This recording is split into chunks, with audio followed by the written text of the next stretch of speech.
I want to, what I personally believe when you're having a consequential conversation, which we're about to do, I believe in thanking those who made it possible on the front end, in the middle, at the end. I do want to just recognize Breaking Code Silence and Think of Us. We mentioned Think of Us. I also want to thank the Annie A. Casey Foundation and the Eaton Workshop for doing this. I want to thank this guy up here, Darius, and Rodney right here. Rodney, stand up for a minute.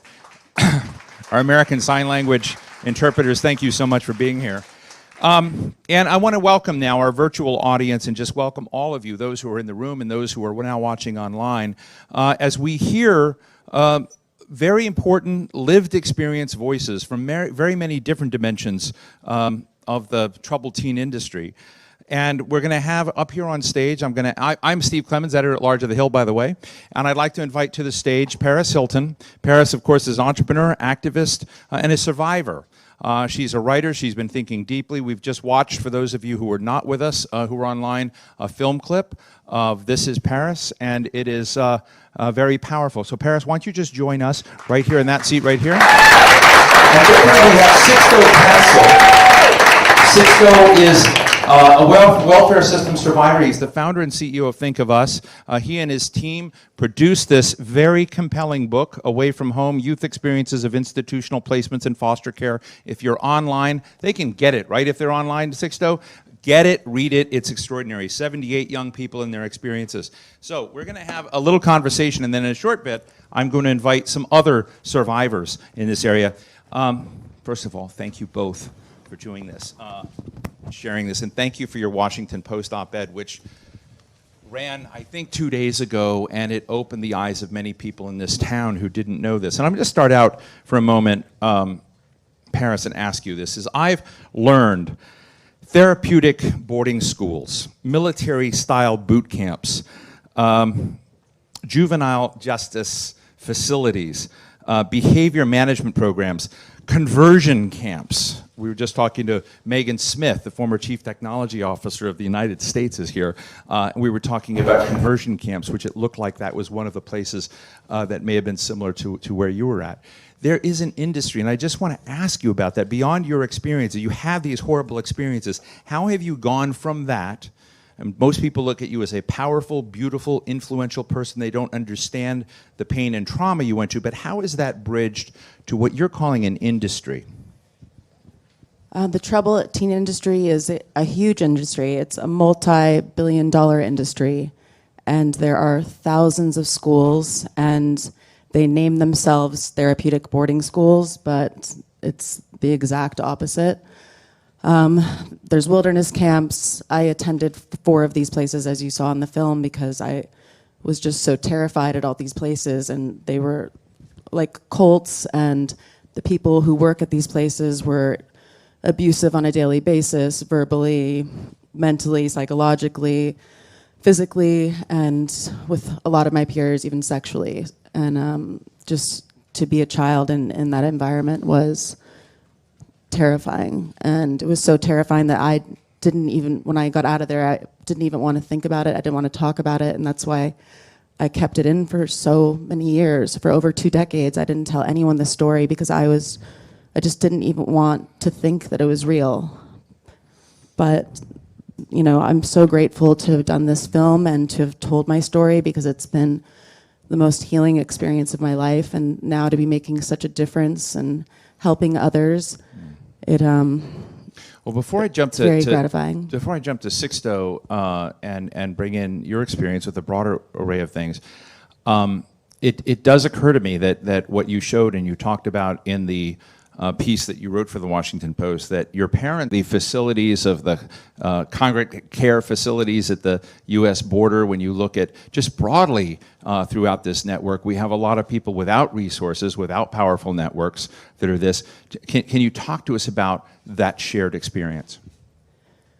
My family had no idea. It's the same thing with every family. No parent would ever send their children to a place like this if they knew what happened behind closed doors. These places lie, they manipulate, they have brochures and websites with smiling kids and kids riding horses and all of these pictures. They're not even taken at the facilities.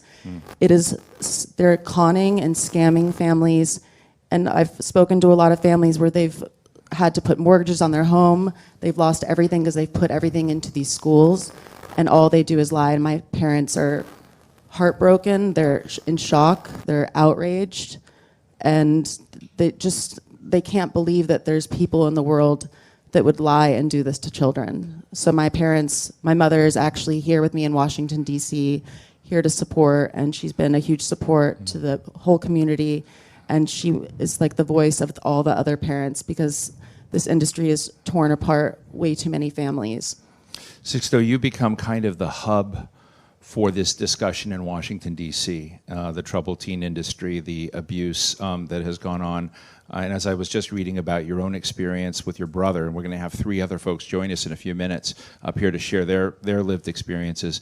I just would like to ask you to give, particularly our online audience who wasn't able to hear, just a taste of what you and your brother went through. I was just taken with the guilt that you felt. I couldn't believe you felt any guilt given that. And then what has animated you to the kind of unbelievable action that you've taken since that experience? You know, Steve, I think one of the most interesting parts, I think one of the very interesting things is that, you know, what you see on stage is 2 different movements, right? There's the troubled teen movement, and then there's the foster care movement. And in this specific movement of foster care, we have the same exact problems and experiences that you just heard. And so I'll back up by saying the way I've come to this work is because I do have lived experience in foster care. Right. I had entered as an 11-month baby. At the age of 6, got to live with my biological mother. But by 7, I was back in the system. And then I was adopted. And that adoption was a pretty abusive and racist adoption. While the other kids got to go to a private school, because I was black, I was told I had to go to an actual public school. While they got to go to the amusement parks, I didn't get to do those things with them. They got to be in the family portraits and so forth. And I had to literally prove the abuse I was going through. At 13, I found myself couch surfing. And while I was couch surfing, I finally reconnected with some of my brothers and sisters. And it was because I had looked for them, found them. And my youngest brother was in a group home. And this is where I started. And you were separated from him for years. For years. The last time I had saw them, I was coming back into care at 7 years old. And so when I finally found my brother, it was an experience where, like you mentioned earlier, which is, you know, you would lose points and you couldn't be in the conversation with them. They would call me and tell me things like, oh, he misbehaved today. Can you tell him to listen to staff? And I had these experiences, and it really created a story in my head about how broken and how bad he was. Especially when I walked into facilities where not only do you see a police car with a label called Department of Children and Families, to think about a 14, 15-year-old going to visit their sibling they haven't seen in so long, and the first thing you see is a specialized police car outside of a facility just for folks inside, it made me believe for a very long time that he was the one who was the problem. But it's been out of the experiences of advocating in the system. I launched an organization called Think of Us.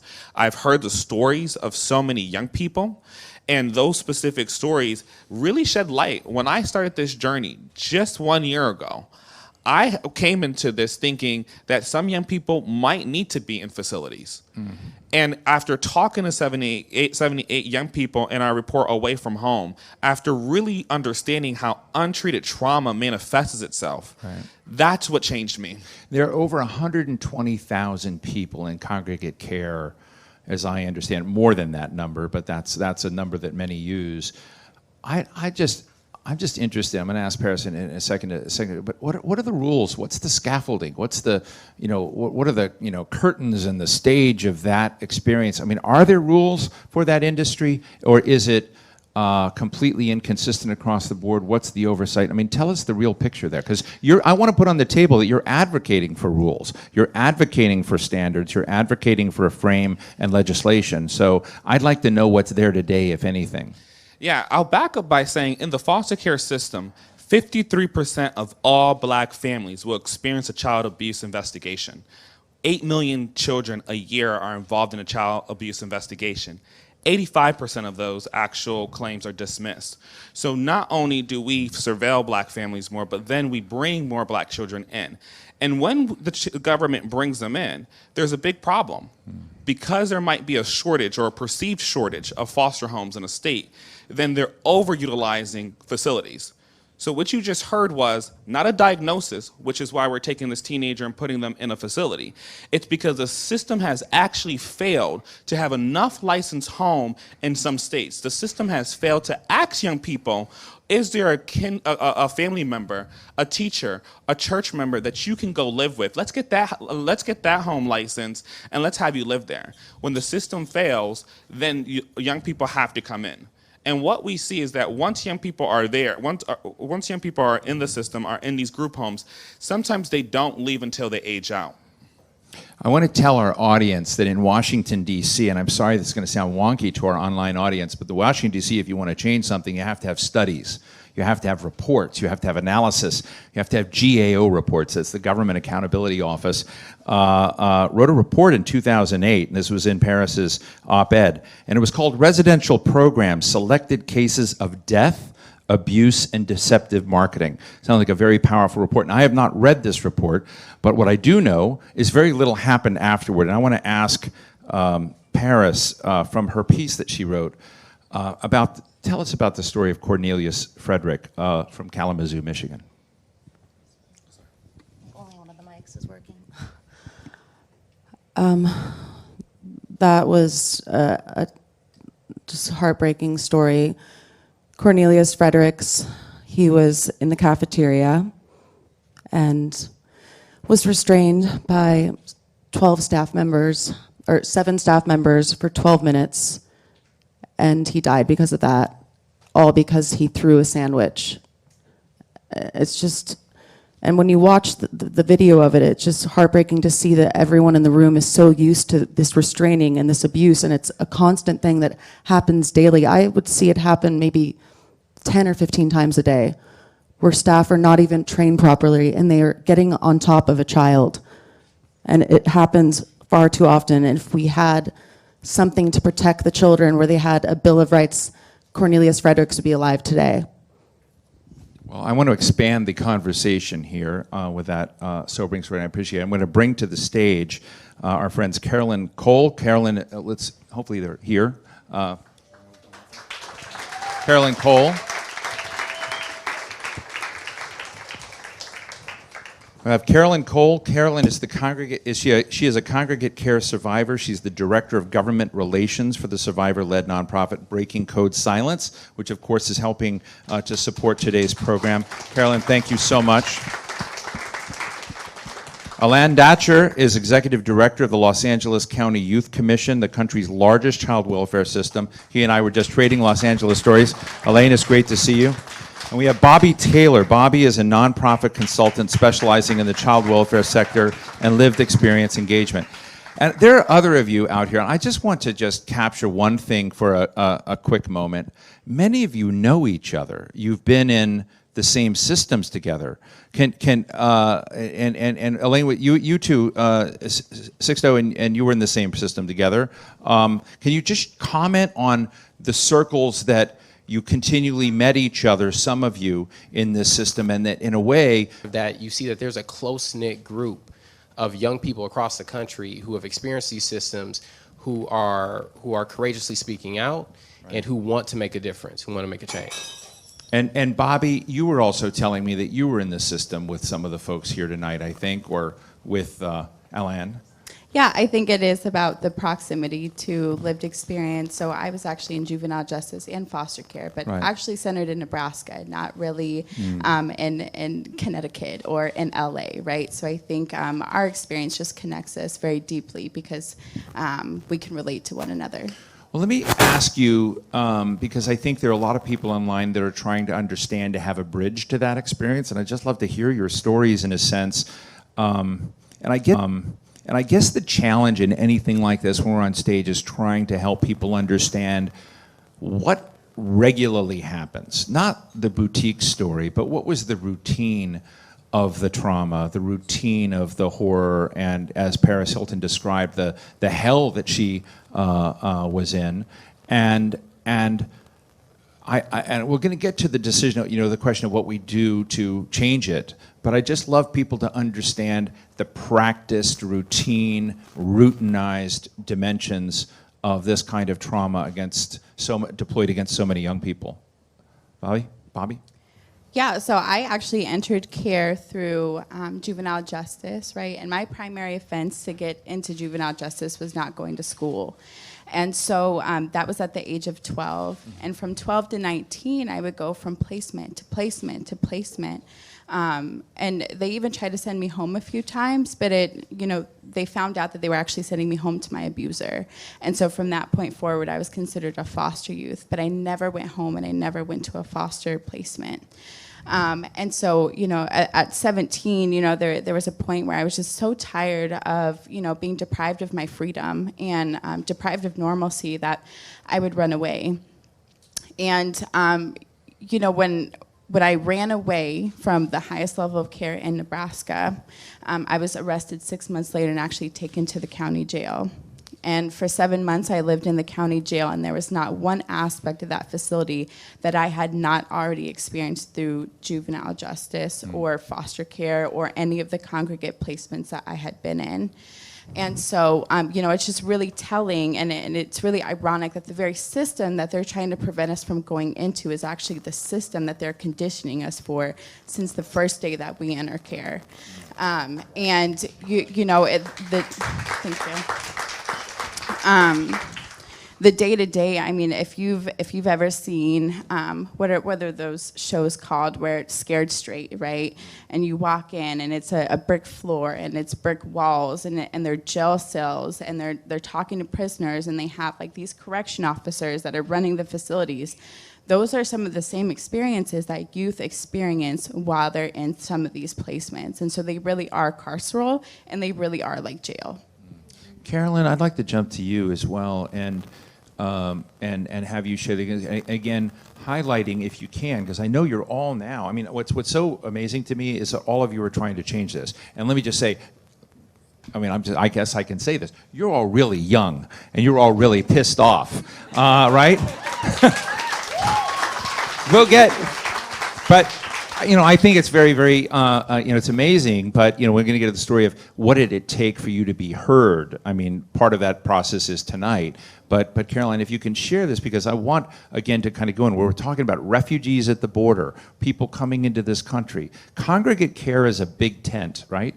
And so I guess what I'm trying to highlight for people, it's not just someone who wasn't going to school or had found these pattern experiences. There's something about power in my reading of his book and looking at of power and how it's used to demean and degrade and so much torment people who don't have power. But Caroline? Excellent question. Can everyone hear me okay? Yeah, you should. Hello? Is that hello? There Okay, you go. better. I think what we really need to understand about this industry and about these facilities is that they were born of this idea of aversive conditioning and behavior modification.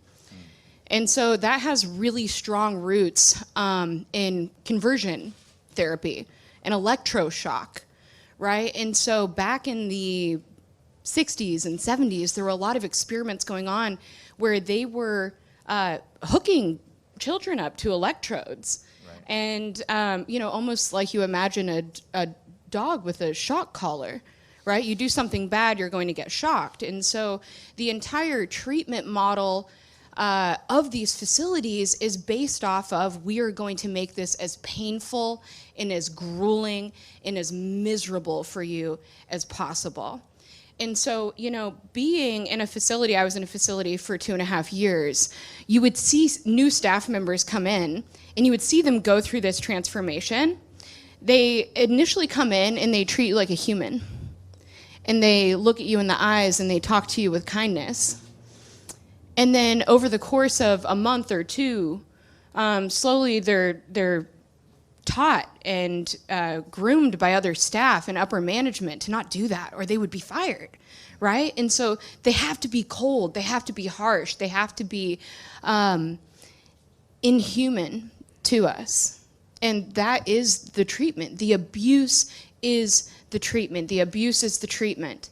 There's no way around that. And so, I mean, that's where we're at, is these were never meant to be therapeutic. These were never meant to be nice places that have just gone awry. That was the whole purpose and point of them. I think Elaine? one of the Yeah, things please that's say. similar to, that I hear in similarities to the foster care industry, is that in the foster care industry, staff are so consumed with limiting liability that these rules come up. And what young people need is family and love, and to be loved past the contractual agreement.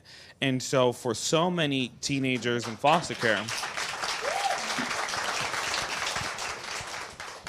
and so, as we are up here representing so many different sectors, like, we have this commonality, which is, it seems to me that we haven't figured out just yet how to treat untreated trauma. What is the path of healing for teenagers? And Alan, I know you have something to say, so I'm going to pass it to you. Alan, yeah, go ahead, Alan.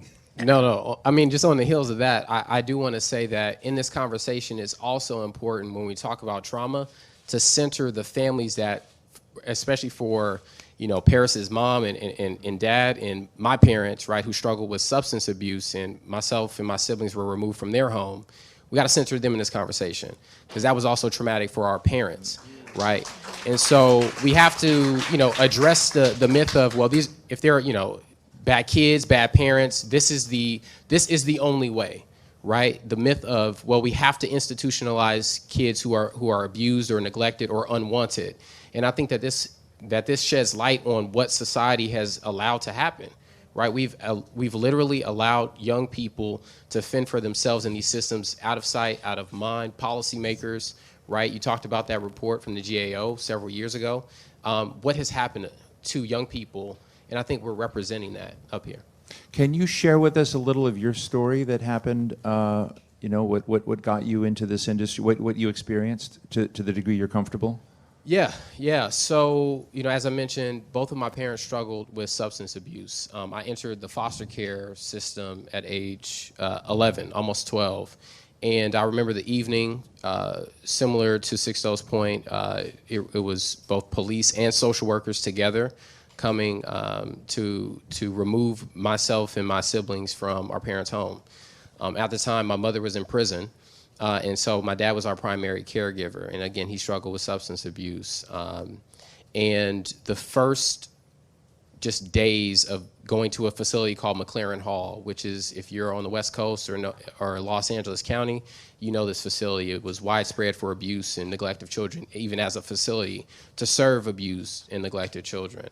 I remember being there the first night. It was like a prison. They asked us to change our clothes. We all got different colored clothing. I was separated from my siblings by age. So my age group, 10 to 13, were in one group. My two younger siblings, my older sibling, we were removed, and I didn't see them the entire time I was there. I remember vividly the pale blue uniform that they gave me. I remember lunchtime. I remember playtime. And it was a really sad and really difficult situation. And I remember just thinking, what did I do? Right? What did I do to be here? I want to see my brothers. Get me out of here. And I remember they allowed us one call per week. And so I was able to call my sister. And I just remember breaking down and saying, please come get me, my oldest sister, actually. And I remember saying, please come get us out of here by any means. We don't want to be here. Kind of leave them to their own devices in a lot of ways. Paris, have you gone back to confront any of the institutions that did this to you? Yes, right after the documentary came out, we met, and with hundreds of survivors, we went in Utah. We did a rally outside of Provo Canyon School. We were all holding up signs saying, the kids that you abuse today will take you down tomorrow. I see you, survivor, breaking code silence. And that really made a statement with them. And then I went back again. Did they respond? Oh yeah, they lie and say we have new management since 2000, which I know isn't true because we have all the research, and the same people that were working there 20 years ago when I was there are still there. And they're actually one person in particular who got let go right after the film because they had to say that quote. I've talked to a lot of students who've left there, and that's what she would talk about all the time. She'd always say, Paris Hilton used to go here, and everyone thought it was like an urban legend. And then when the film came out, they realized she was telling the truth, and she would brag and tell to everyone, I broke Paris Hilton, and I would do this, and was bragging about it, which is also like a big HIPAA concern as well. You're not supposed to talk about people who've been there, but these places really enjoyed doing that. Sixto, have you confronted any of your those that were in your journey? You know, for me, my abuse was mainly from individuals. And a tall black man confronting a short white looking woman might not be in my favor. I'm just gonna say that. So, but what I would say, I mean, it's important to put it out there. There's a race and power issue. It's a real situation. But what I will say is that, you know, I launched Think of Us with trying to find solutions. And a lot of us in the organization have lived experience. We're proximate to the issues. We are ensuring that we talk to literally tens of thousands of young people through our applications, through our data, through the requests that they put through, so that we can address it. Because we have to address not just the singular abuser, but the systemic problem. Right. That we're living within, and the conditions. The reason why people, no matter what industry you hear on the stage, that people are getting away with it is because we are not valued enough to have rights to be able to report it. I had to strap a tape recorder with actually clear tape to my chest to record the abuse I was going through so that I can prove to a hotline, to a person on the other side of what I was going through. And so until we have actual rights to be able to report something and to be able to actually bring something forward and there be a mandate to take that serious, we are going to continue to have people who are being traumatized and specifically system-induced trauma. And what would have happened had you been discovered recording? Well, I was, and I got beaten.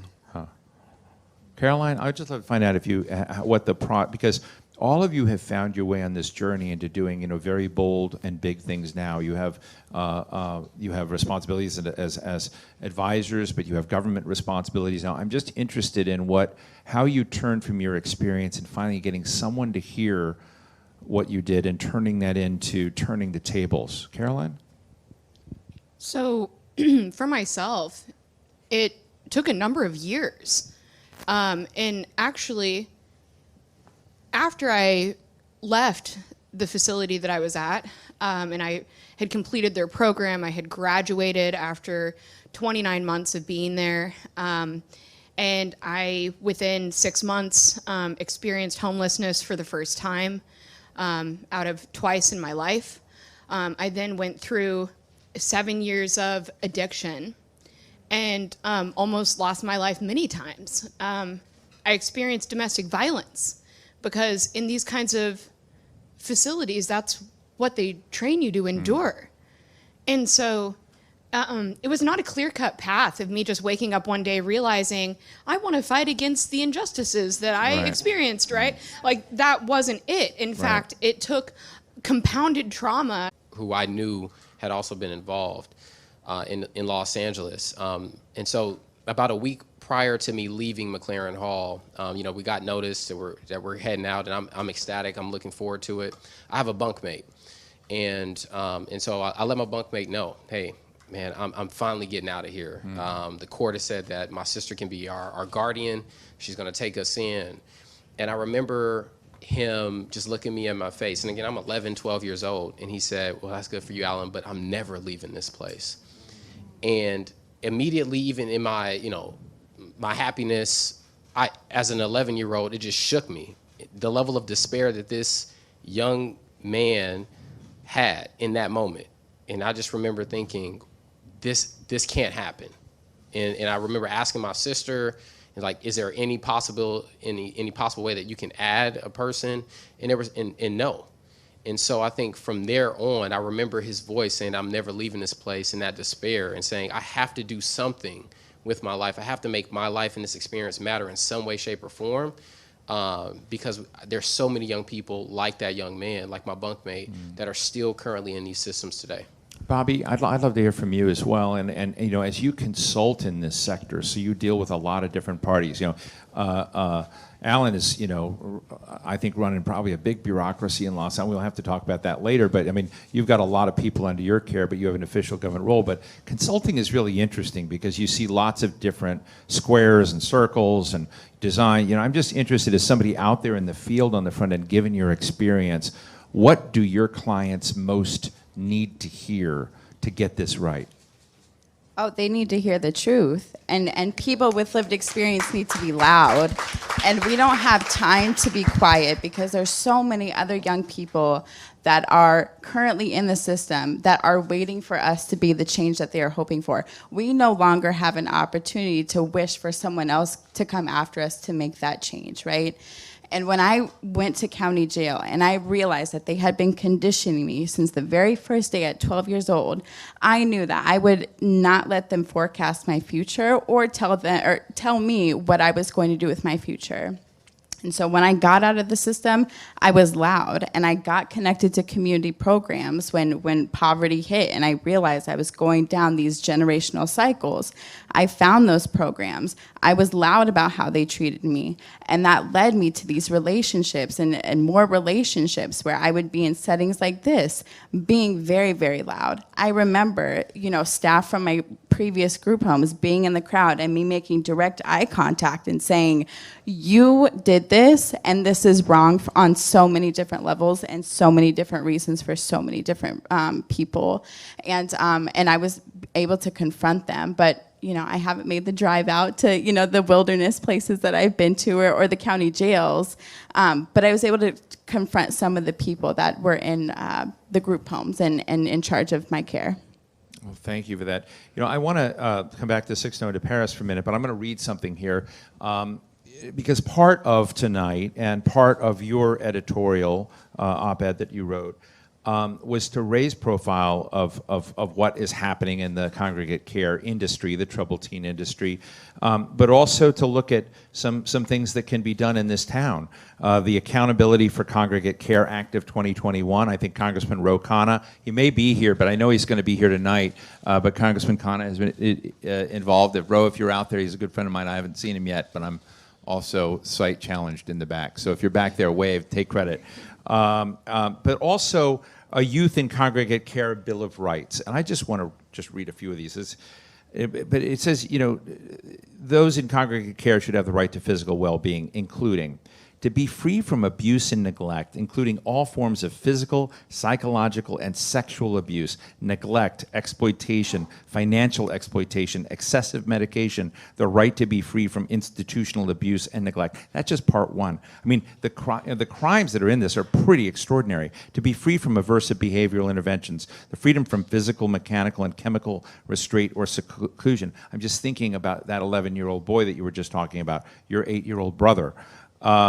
Prohibition of long periods of forced silence, restriction of communication with staff, caregivers, child protective services, law enforcement, and advocates, to have sufficient educational and life skills imparted onto them, to reasonable daily access to the outdoors. But you know, there's some fairly graphic other prohibitions in here as well. And so I just want to ask the two of you, how is this being received? Because when people look at this list and say, oh my God, what's going on in this largely unregulated world? How can this happen? And what sorts of responses are you getting for an accountability act for this industry? Paris? Well, first of all, when people see this, they're like, this is basic human rights. Like, it's heartbreaking and disgusting to even think that we even have to make rules like this. But unfortunately, it's so rampant in this industry that we had to put all of that in there. And you know, I wished that 20 years ago when I was at these places that we had these rules in place, because when you go into these places as a child, you have no human rights. Everything is taken away from you. You're cut off from the outside world. You can't stick up for yourself. You can't call anyone if something happens. When they send someone to go check on the place, they already have got a call, so they know the whole place changes. It's just, yeah. But everyone who's read it is in shock that we're doing this, because a lot of people were not aware of what's happening. But anyone who does hear about it says, I want to immediately be involved because children deserve to be safe and live in humane conditions and be treated like human beings. So everyone that I've spoke to is supporting this, and thank you so much, Sixto, and everyone who works with your organization. You all have been so supportive, and and thank you all for coming here tonight as well. Thank you guys. Sixto, as you've been pushing and trying to raise the profile of one legislation and a Bill of Rights for young people in this, I'd just be interested in how you feel the response has been thus far. You know, I have to say, to be authentic to who I am, there's a part of me that actually hurts in this process, because the reality is that we need to team up with a Paris Hilton to be able to be visible. Because it's not the first time that young people who've been in these situations have actually lifted up their voices. We've been saying this stuff. Right. We've been sharing our story. And it's taken this right here to happen, this type of partnership, so that then America, general America, can start to understand what is foster care, what is these facilities that are doing this type of harm. And so part of me hurts at that part, because I think there's so many young people, so many adults who went through something that they were never heard. And tonight, what was so unique, we sent out RSVP. And it's the number, we've had multiple town halls, events, you name it. And this event was the highest that lived experience, people who've been through this experience, has registered for. We know for a fact we have about 600-700 young people who are tuning in. And I want to say to you, this is our moment to actually be able to lift our voices, to tell the truth, to advocate, and to push, so that not only do we have the Bill of Rights, but that every time a child dies, that there is legislation and regulation that says we won't forget and that we will actually count that. And that doesn't exist right now. No, I hope it's true. You know, when I was studying up and reading about this and read material, not just Paris's op-ed, but had gone back. And recently I met a judge who used to be in New York who was very committed to keeping kids out of the school-to-prison pipeline. And she talked about how isolated she was in that effort to try to keep kids from being incarcerated, that started this circle of foster care and whatnot. But there is a lot out there, and I think you're absolutely right, Sixto, that I think some of us have known it has gone on in the fringe, but we have just not looked at it. And I think we should all look at ourselves and ask why that is in an age when empathy and concern, mutual concern, should be much more than it is. So I just really want to credit all of you for doing this. I think the other dimension here, you know, he's talking to Megan Smith again, who's on your board of Think of Us. Megan Smith is a very cool person. She made a comment. I may have gotten it wrong because, you know, she was whispering to me when cool stuff was going on the screen. But she was talking about how to bring tech into this. How can we do something with technology, knowing where people are at, creating accountability, getting the paperwork that is often lost or used, you know, it just sounds what I think Megan was conveying to me is that part of the problem here in the mismanagement and the lack of accountability and oversight could be, in fact, solved by technology in a little bit. I'm just, you know, Carolyn, you're excited about that. So tell me where you're at on that. Yes, absolutely. I was about to, you know, nod my head off.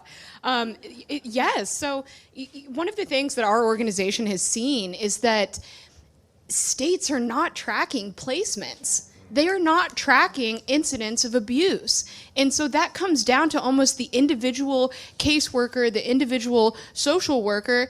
And, you know, I don't know about everyone here, but I just want to underscore, you said states are not tracking abuse. They are not in these institutions. And one of those reasons is because there is no centralized jurisdiction. There is no centralized reporting system.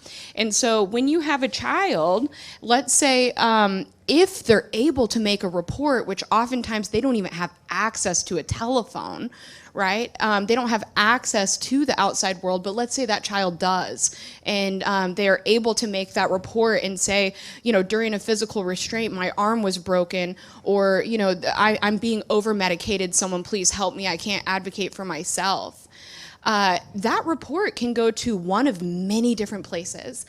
And oftentimes what happens is it falls onto law enforcement. And law enforcement does not have the skills or abilities to be able to even begin to investigate something like that. So what happens is they look at a report like that and they say, well, is someone injured?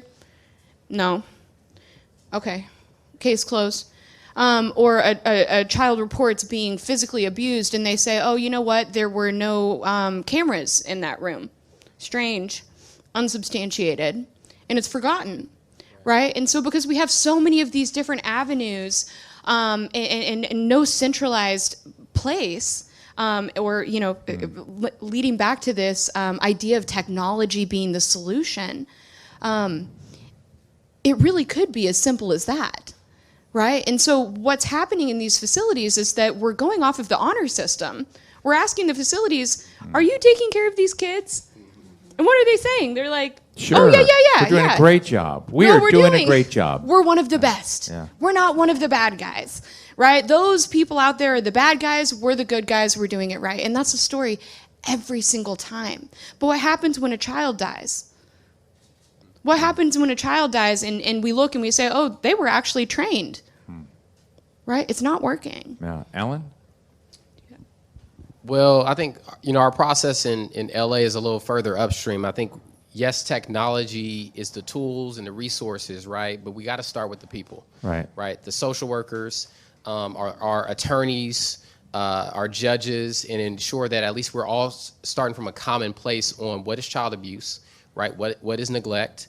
And then when we enter it into these systems, whether you are a person of means and it's just your parents putting you in one of these schools, or you are a foster youth or a juvenile justice youth, right, and you're going into these programs, I think we got to start with the people. And so one example that we did when I was still leading some work up in Oregon was we actually redesigned Oregon's child abuse reporting and response system. And we started with community members and young people, including parents who had their children removed from their homes, right, because they needed to be a part of the conversation. And they said, this is what it means to me when you build this new system. This is what it means to me when my child was removed from this home, right? And then we also started with young people that said, this is what I would love for a system to keep in mind when I'm at a group home and I need to call to report abuse that's happening to me or neglect, right? And so I think we have to highlight the people that are using these systems just as much as the technology. So let me ask you a tough question. I want Bobby to weigh in on this as well. But have you read through the Accountability for Congregate Care Act? To be quite honest, no. Okay. I didn't even know it existed. It exists. It's here. Rokon, I mean, I have a copy. I'll slip it to you later. Well, let me ask you a generic question about it, because in it tries to set standards. It tries to address some of the issues you just defined. And tell me if I'm wrong, Sixto, because I'm sure you have read it, right? Because your office gave it to me. I hope you read it. But I think that the broad side of it is you try and set standards. And as I understand it, the way it's written now, if it were to keep its teeth, that those institutions, those places, all of the congregate care realities out there that met these standards would continue to exist. Those that did not would be decertified and would not. And so that's where the rubber meets the road and you get, the kind of traction. And I'm just interested, just imagine that this is a really good bill, just trust me. If you were in Los Angeles with the area that you're kind of looking at, how many, I'd be interested in what percentage of congregate care facilities would survive? Well, that's a tough question. And this is not to knock congregate care facilities in the aggregate, right? Not all congregate care facilities are horrible. I think what we're talking about is reimagining how we care for young people in general, whether you are justice impacted or not. So I want to start there.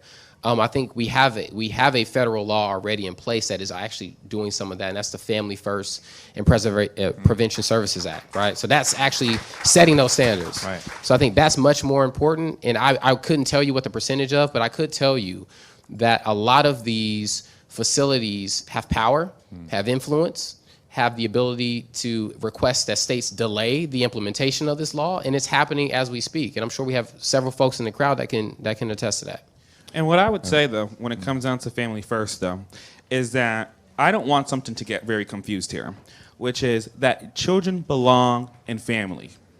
And there are times when congregate care needs to be used. But where I stand and where I want to be very clear is that I believe that unnecessary use of institutions should be eliminated and should not be allowed. Bobby, Yeah. I want you to respond to two things. Is one, the data question, the data, the tech, what your experience in this industry, how it could be cleaned up to a certain degree, whether or not, I just was shocked to hear that abuse is not, recorded. Let me just say for everybody watching online, it's a little bit different, wrong. But let me just tell you, FBI guys and police guys, Larry Nassar, Jim this, look, we've been through this story a lot, and lack of accountability will come get you, right? So anyway, Bobby, your thoughts on that, and then share with us a little bit about your thoughts on legal scaffolding and what needs to be there.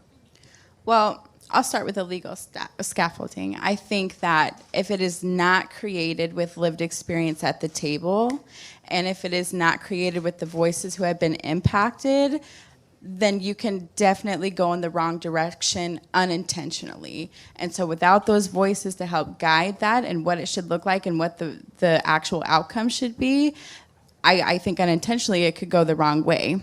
I think we live in a world of technology, right? And so one of the wonderful things that Think of Us has been able to do is leverage technology by helping families, youth, and other populations navigate systems that have a bunch of information on community-based programs, right? I think we need to move towards how do we prevent from families or youth from even entering, a situation where they may be put in a foster home, where they may be put into a group home, right?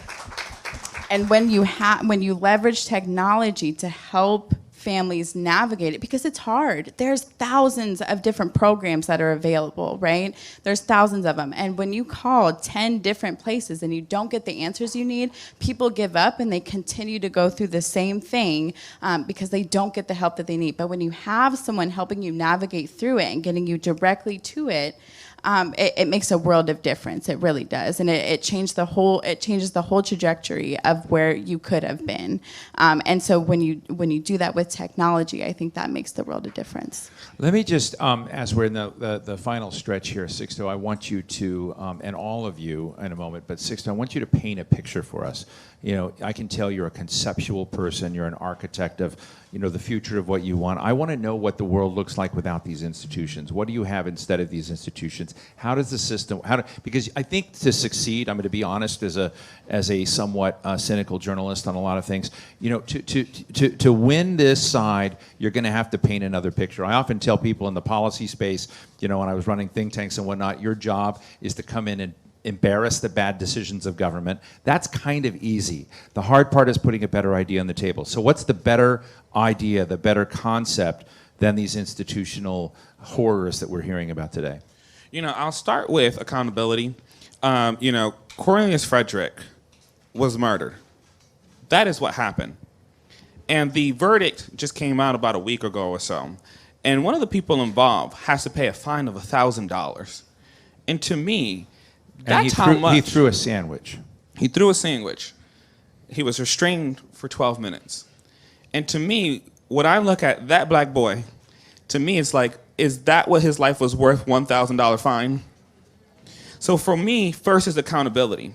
The second piece, in order for, at least in the foster care industry, 75% of teenagers who have had congregate care experience, their first actual placement was congregate care. So the first thing we need to be thinking about is how do we build in the licensing, the procedures, and streamline that piece so that when a young person comes into care and says, I have a church member, I have a coach, I have a teacher, I have an uncle, a grandparent, that we can place them there immediately.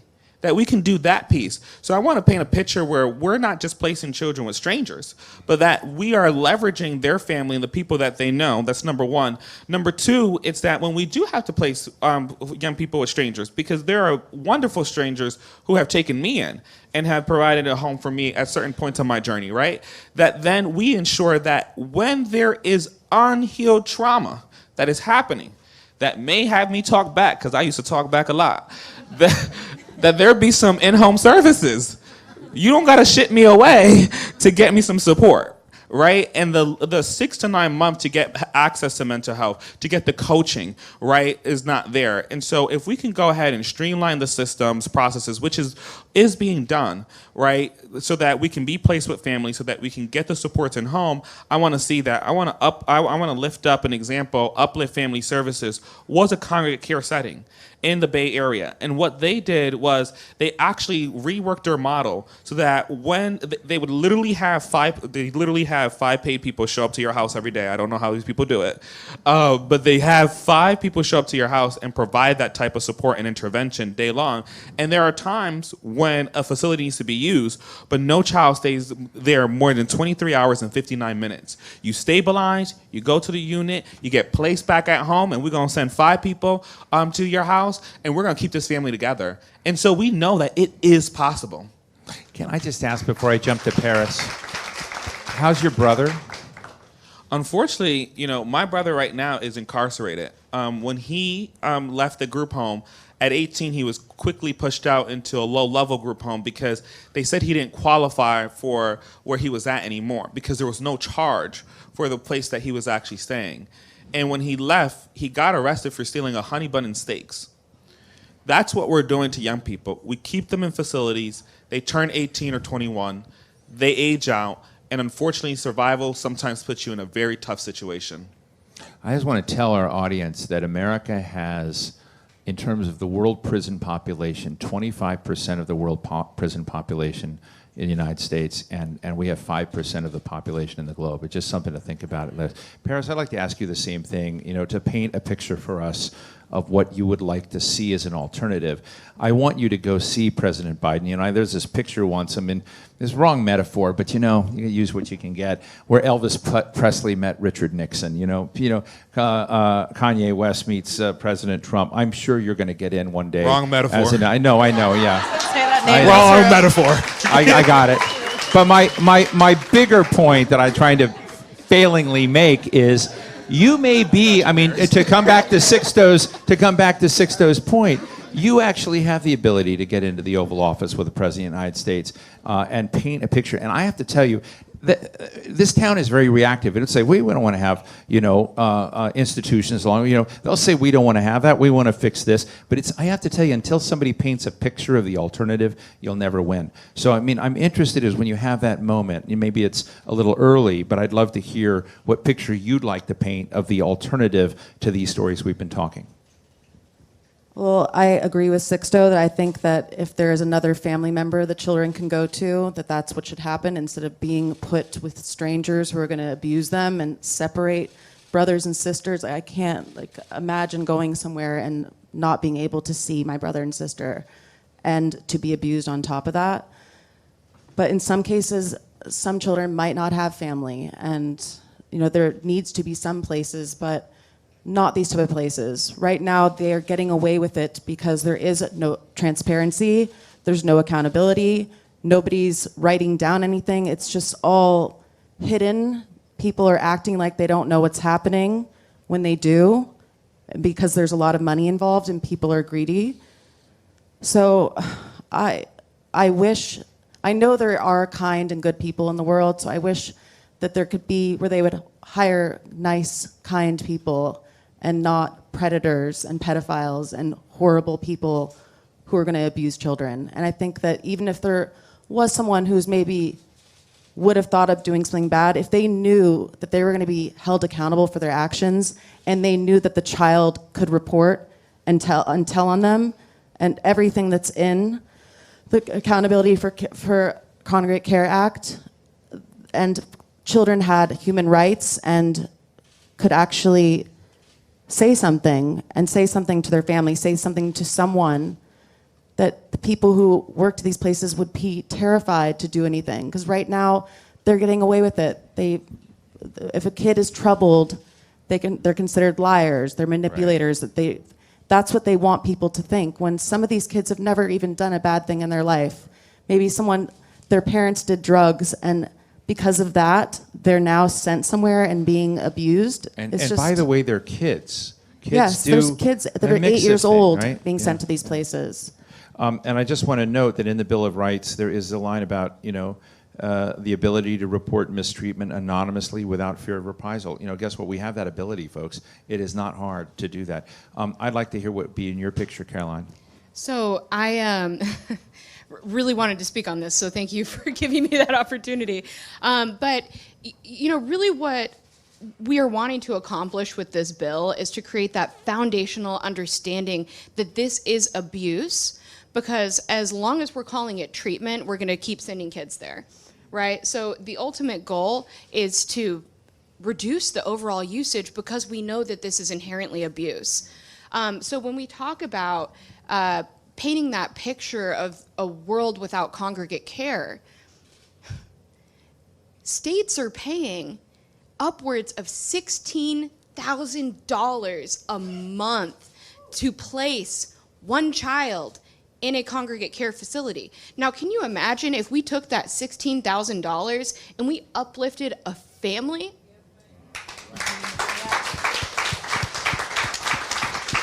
Yeah. Oh, I just want to build Bobby? on. I just want to build on that, because I think it's a really critical piece around shifting the negative narrative around older foster youth and older youth in general. The only difference between older youth and children is that older youth make bigger mistakes, but that doesn't mean that can't be settled at home. That doesn't mean that your communities can't fix that issue or help you with that issue.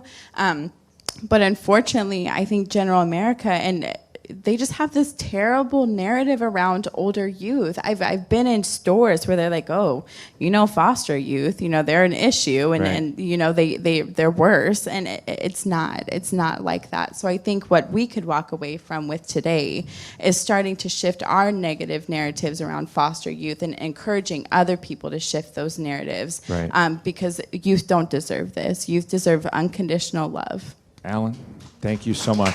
Alan?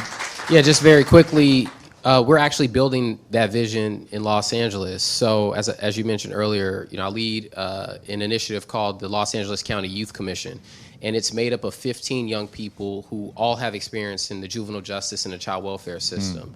And so one of our core missions is to ensure that every program, every policy, every system that happens and functions in Los Angeles County that serves young people is actually informed now by the lived experiences and by the learned experiences of very same systems involve young people.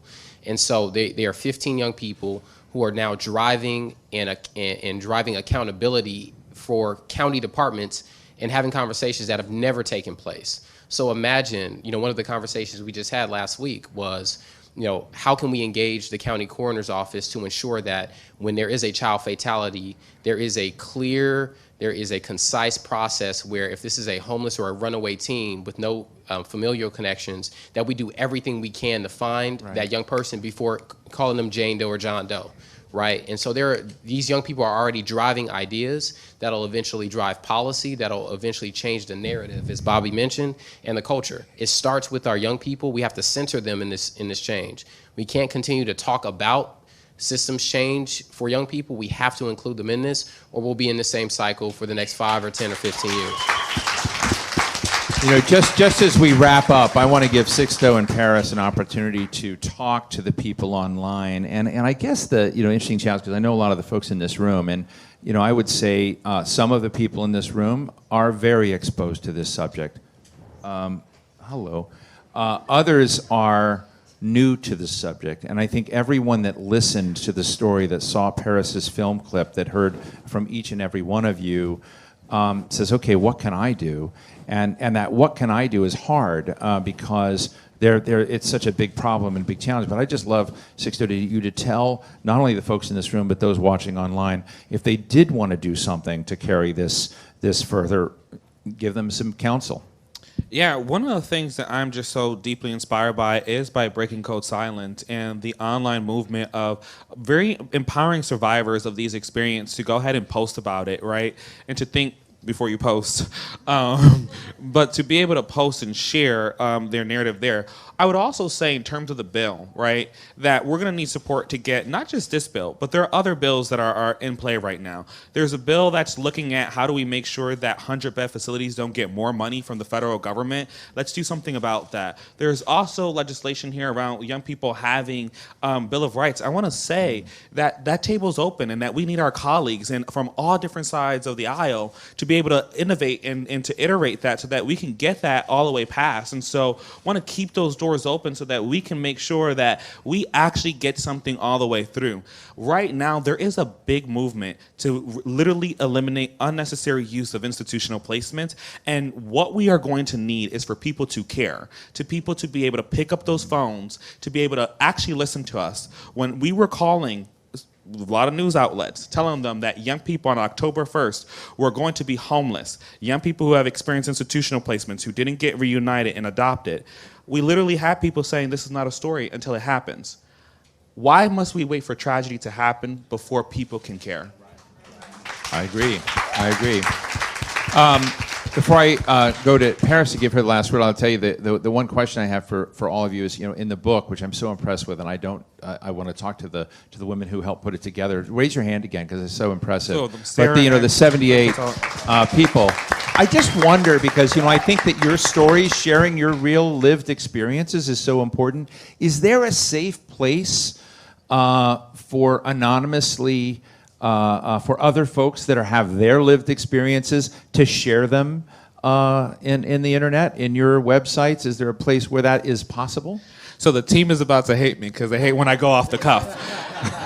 But if you email me, we'll put something together for you and we'll go ahead and maybe produce a second report. But we also have a digital youth museum where we have the artifacts. People have written poems. They've drawn pictures of their experience. They've illustrated different things that they've carried with them. Like folks sent in pictures of the one duffel bag that they had their entire childhood to us to describe their experience. And so if you email us at hello@thinkof-us.org, we will do something. We'll put something together to honor that experience and to uplift that. Oh, thank you. And Paris, I think you have a zillion followers now. But I think, in the broad area of influence, as I said, I'm just interested in, are you in this long, or you have a new partnership here? This is a new crowd for you. And as you talk to those people online now, as you talk to people who follow you, I'd just love to hear what you would advise them to do. What would you like to expect or hope to counsel folks so that they can be part of this change? Well, to everyone watching, I think it's all about learning and researching, and you can search it if you search anywhere on social media, hashtag Breaking Code Silence, breakingcodesilence.org. If you are a survivor or you've been through something, if you want to be anonymous, you can write your story on there or use your name. People, if you don't know about this industry, it's all you need to do is press Google and just type in the troubled teen industry and you will see all of the stories. So I think that's one of the most important steps, is for people just to be educated on the situation, because it's something that a lot of people don't talk about, and so many survivors who have been through this are ashamed, but the only people that should be ashamed are the people who work at and run these places. Well, listen, I want to thank all of you for sharing your stories. I want to thank you for your commitment on this. Sixto, thank you so much. Let's just please thank Caroline Cole, Alan Datcher, Bobby Taylor, Sixto Cancel, and Paris Hilton. Thank you so much. I also want to thank Breaking Code Silence. I want to thank This Is Us. at the Annie A. Casey Foundation, and there's some folks from Annie A. Casey. I love what Annie A. Casey does, and they're out here. And they should wave. Where are the Annie A. They're Annie. I'm sorry. Of course. I mean, they used to fund me at New America. Annie A. Casey. Annie E. Casey. Can you tell I've been working since 3 this morning? Anyway, I appreciate all of you, and we're going to see you at the reception as well, and the Eaton Workshop here in Washington, D.C. And thank you to all of you that are online that took the time to learn about these issues and spend the evening with us. Thank you to all of you, and the benefit for those of you who are in this room is we're going to have a reception outside. Remarks. We're going to have remarks from the Annie Casey Foundation. I'm sorry, I just blew that. No worries. I just blew that. Can you tell I have a lot of paper I've been juggling here? Yes, we're going to have Sandra Gasca-Gonzalez and Vanessa Hughes make remarks, and my apologies for just almost messing that up. Come on up. Let's give a big round of applause, and let's escort our panel off. Thank you so much. Thank you.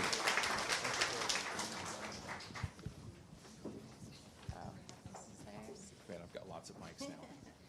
Just make sure she's excellent. Now let's welcome to the stage Sandra Gasca-Gonzalez.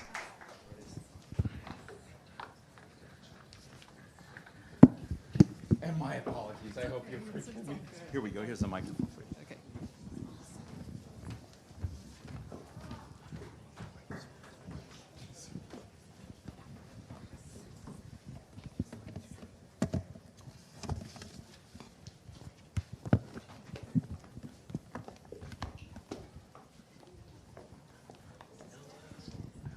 Good evening, everyone. I just feel like we need to take a deep breath collectively. How about we do that together? And I want to start, first of all, by saying a special thank you to all of the panelists for sharing their heart, and I think we should give them a collective applause of love.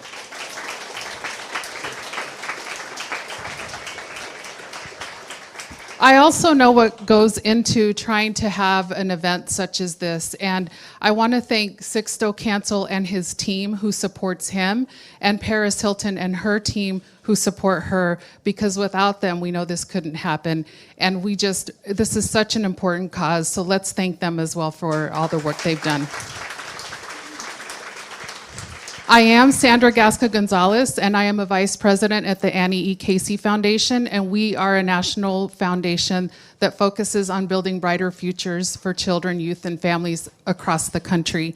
And before I get into the mechanics of what's next in child welfare, we really have to root ourselves in why any of this matters. And it matters because each of us here in this room and watching virtually is committed to seeing children and young people really blossom into successful young adults and adults eventually.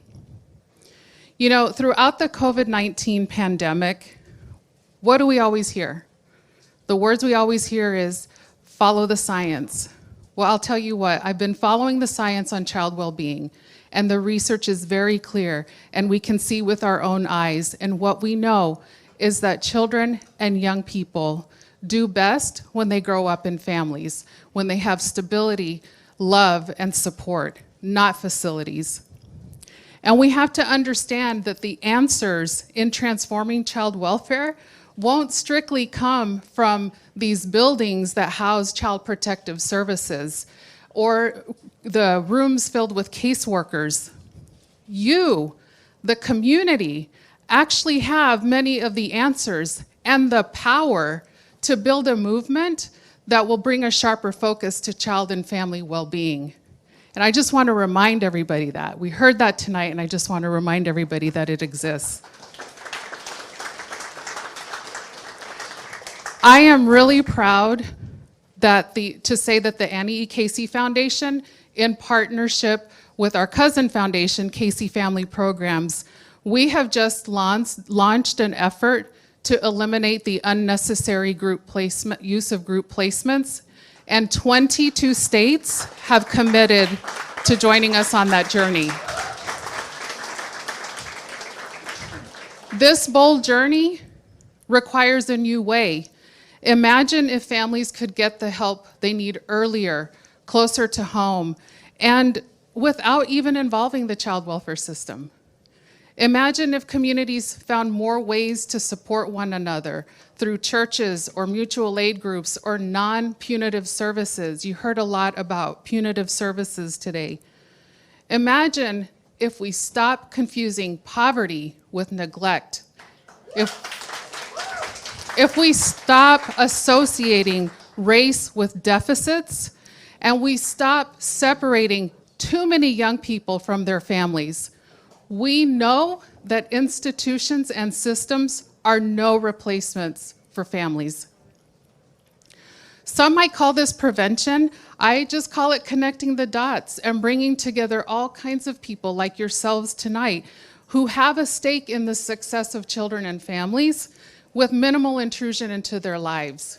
And in order to do this, we must prioritize strengthening instead of separating families. Strong families make strong communities. Strong communities make strong families.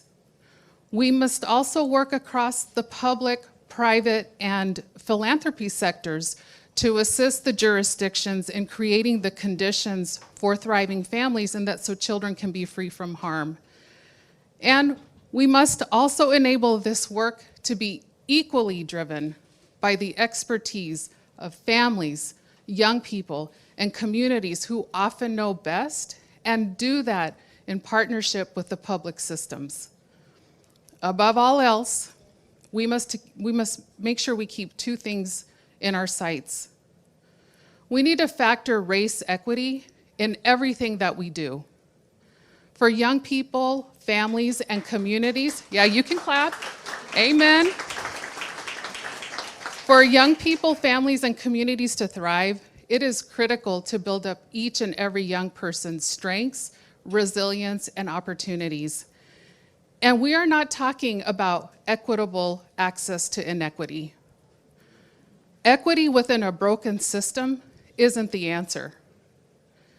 Existing systems traumatize families, and they continue a legacy of discrimination, and we have to work to dismantle that.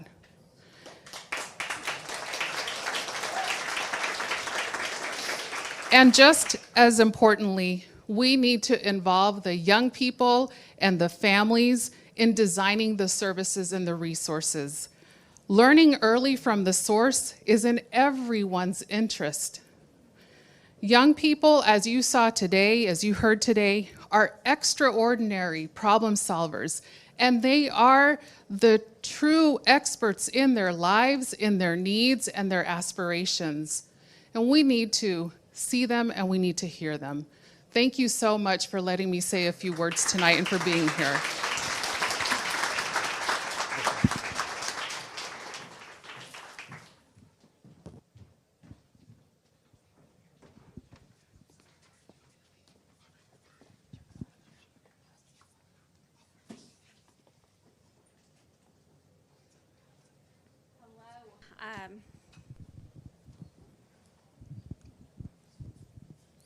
Hello, I am Dr. Vanessa Hughes with Breaking Code Silence. Thank you. I was 15 when I was sent to my program in Laverkin, Utah. While I was there, I spent several consecutive weeks in isolation. This was the safer of the time that I spent in my facility, with the exception of when staff would come and join me. I was told I was a problem child, and this was part of the treatment endorsed by my therapist that would help me become a more compliant child. For decades, I carried my story in silence, a story that was bizarre and unusual compared to my peers, but typical and predictable in the survivor community. With the discovery of this community, survivors often for the first time have their stories heard and believed. There's something empowering about sharing stories of childhood with people who have shared experience. There's also something empowering realizing that we are no longer children. We are grown up, and we are ready to speak up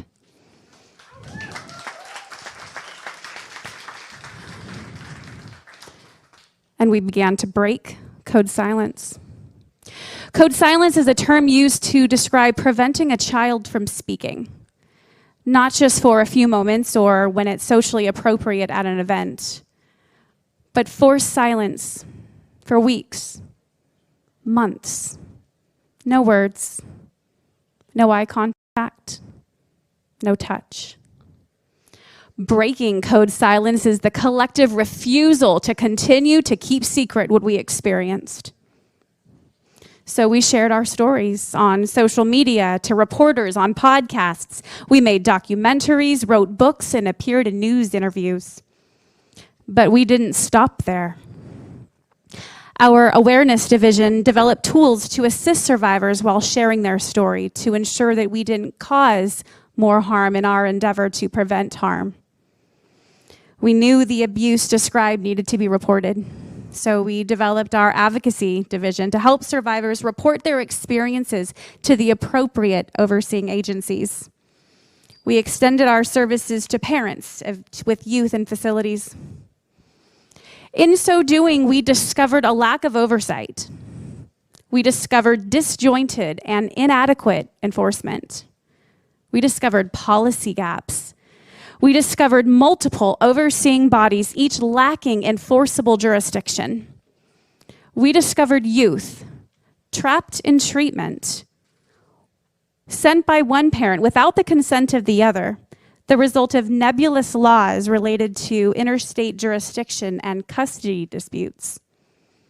So to bolster our reports, we developed the largest existing database of institutional abuse-related complaints, a trove of police investigations, lawsuits, investigative reports, abuse allegations, and evidence. This helps unify the countless reports that are divided by multiple, disconnected, ill-equipped overseeing bodies. But we didn't stop there. We saw the ways our community struggles to cope and function in the world. We saw the disproportionately high rates of PTSD, suicide, domestic violence, divorce, homelessness, substance abuse, chronic medical conditions, and more. So our research division secured a grant to conduct academic research that establishes survivors of institutional abuse as a unique population in literature. This will provide the crucial data necessary to support alternatives to congregate care and to develop solutions for those traumatized as a result.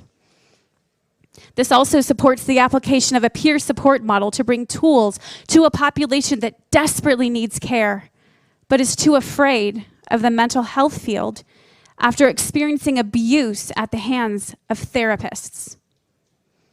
Abuse at the hands of therapists. To extend the impact of this grant, we partnered with researchers at University of North Carolina at Wilmington, Loma Linda University, UCLA, and others. We also started an internship program to both support these efforts and to train the next generation of professionals in the reality of institutional abuse. But we didn't stop there. Our legislative division has trained volunteers to conduct state audit reports.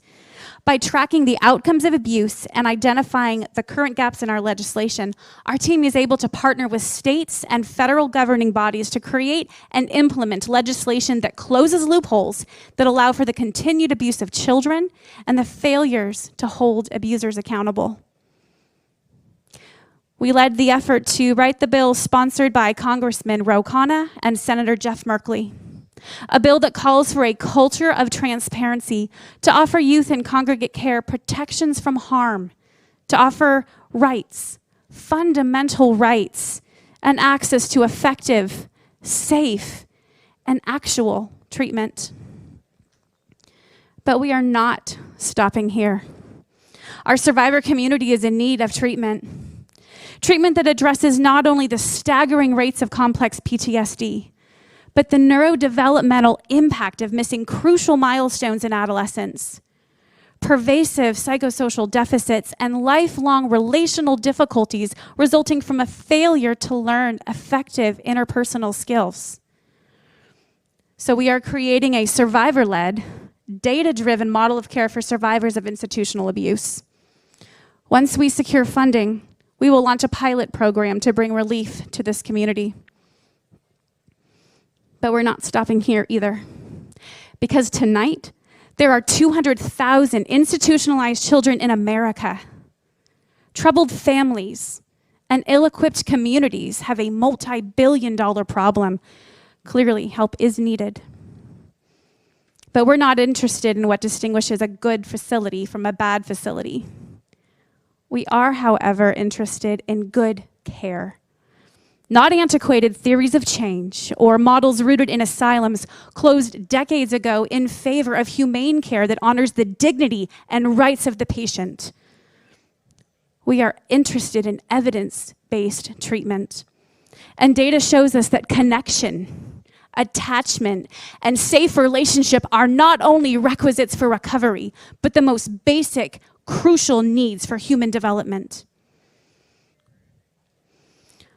A model of care that disrupts relationships in favor of removing a child from their community is fundamentally flawed, as is a model of care which identifies a child as the primary cause of dysfunctional familial, communal, and societal systems. So we are partnering with leading experts to support and promote alternatives to congregate care. We are also partnering with city leaders enthusiastic about piloting community-based care for troubled families and redirecting funds back into the community. I was 15 when I was sent away. That 15-year-old girl never would have believed that she would have grown up to be standing here today.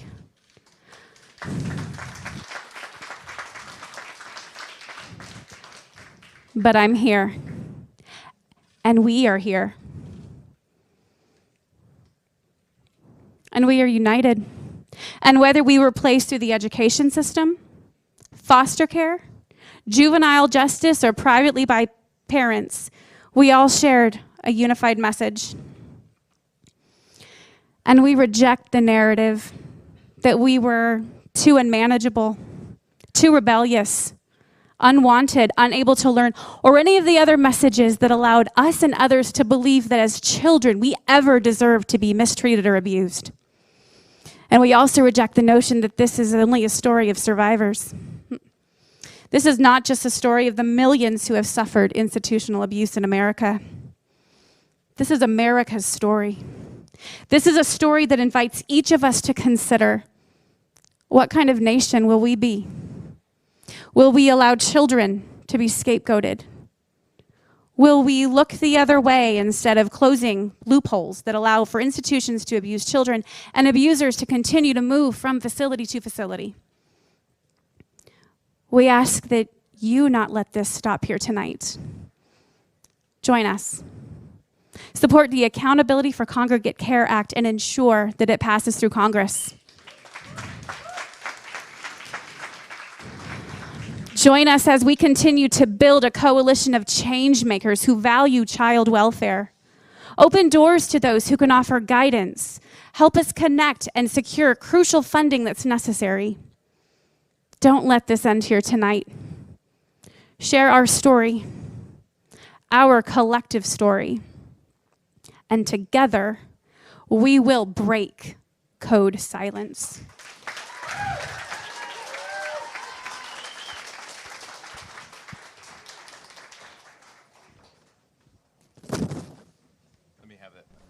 That was terrific. Let's give a big round of applause to Dr. Vanessa Hughes of Breaking Code Silence. Let's also thank again Sandra Gasca Gonzalez and the Annie E. Casey Foundation for its support. I also want to thank our phenomenal panel, Caroline Cole, Alan Datcher, Bobby Taylor. I want to say a special shout out to Sixto Chance and I have that wrong. Sixto Silence and the Think of Us, excuse me, it's been late. Think of Us Coalition for everything that they have done and his entire team who've been wonderful. I want to thank Paris Hilton for all she has brought to this challenge. I want to thank Darius and Rodney, who've done an awesome job for us on American Sign Language and making sure we have a full inclusive evening. I want to thank the Eaton Workshop for its support tonight, and for all of those of you who came, who watched this show. And as Vanessa Hughes said a moment ago, a lot of stories were shared this evening. All of you have stories. What works in these moments is surround sound.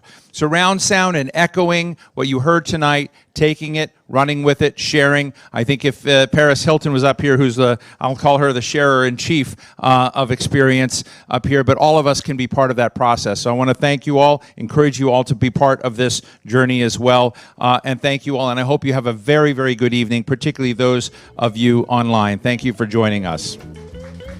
I'm Steve Clemons. I'm editor-at-large of The Hill here in Washington, D.C. I'm going to invite those of you who are here. We're going to have a reception outdoors, and you can question our panelists, talk with them, and thank you so much as well.